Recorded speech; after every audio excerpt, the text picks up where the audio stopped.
검찰이 조만간 청와대 사건 주요 관련자들의 기소 여부를 결정할 것으로 알려졌습니다. 앞서 최강욱 청와대 공직기강 비서관은 자신이 기소된 데 대해 강하게 반발했던 만큼 법무부와 검찰의 갈등이 최고조에 달할 것이라는 관측도 나옵니다. 여기에 법무부가 윤석열 총장을 감찰까지 한다면 더하겠죠. 대검 연결해 보겠습니다. 민주숙 기자, 검찰 내부에서 주요 인물들의 기소 의견을 검토하고 있다고요? 네, 그렇습니다. 통상 인사가 나면 수사팀은 기존에 해오던 사건을 마무리 지을지 아니면 다음 수사팀으로 넘길지 결정하는데요.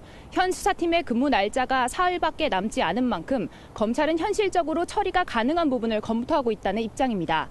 지금까지 해온 수사를 바탕으로 기소가 가능한 인물들을 추리고 있다는 건데요. 특히 백원우 전 민정비서관과 송병기 전 울산부시장 등 청와대 사건 주요 관련자들이 곧 재판에 넘겨질 것이란 관측이 나오고 있습니다. 일단 수사팀은 이성윤 중앙지검장에게 기소 의견을 전달한 것으로 보이는데요. 아직까진 대검찰청이나 윤석열 총장에게까지 보고되진 않았다고 합니다. 지난주 최강욱 비서관의 기소로 갈등을 빚었던 이성윤 지검장과 대검, 법무부 간에 또다시 충돌이 예상됩니다. 기소가 결정되더라도 이성윤 중앙지검장이 조사가 덜 이루어졌다는 이유로 기소 시점을 미룰 가능성이 있는데요. 핵심 관계자인 황운하 전 울산경찰청장 등에 대한 조사가 이루어지지 않았기 때문입니다. 윤석열 총장이 기소를 강행할 수도 있지만 법무부가 감찰 카드로 맞불을 놓는다면 이 또한 어려워질 것으로 보입니다.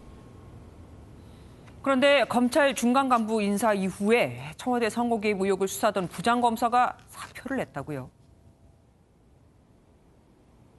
네, 그렇습니다. 오늘 사표를 낸 김성주 공공수사 3부장은 김태훈 2부장과 함께 청와대 선거 개입 의혹 사건을 수사해 왔는데요. 선거 관련 수사를 오랫동안 맡으며 공안통으로 불렸던 김 부장이 이 사표를 낸 배경에 좌천성 인사가 있다는 관측이 나옵니다. 앞서 중간간부 인사에서 자리를 지킨 김태훈 부장과 달리 김 부장은 울산지검으로 발령이 났는데요. 김성주 부장은 이미 2017년 초임 부장으로 이곳에서 근무한 바 있습니다. 초임 부장 시절 근무지로 다시 발령을 낸 것은 통상 이루어지는 인사 방향과 달라 좌천성 전보로 보는 것이 맞다는 분석입니다.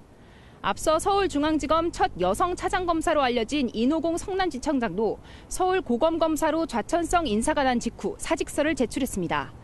인사 이동이 확정되는 3일까지 검사들의 사표가 이어질 것이란 관측이 나옵니다. 지금까지 대검찰청에서 MBN 뉴스 민지숙입니다.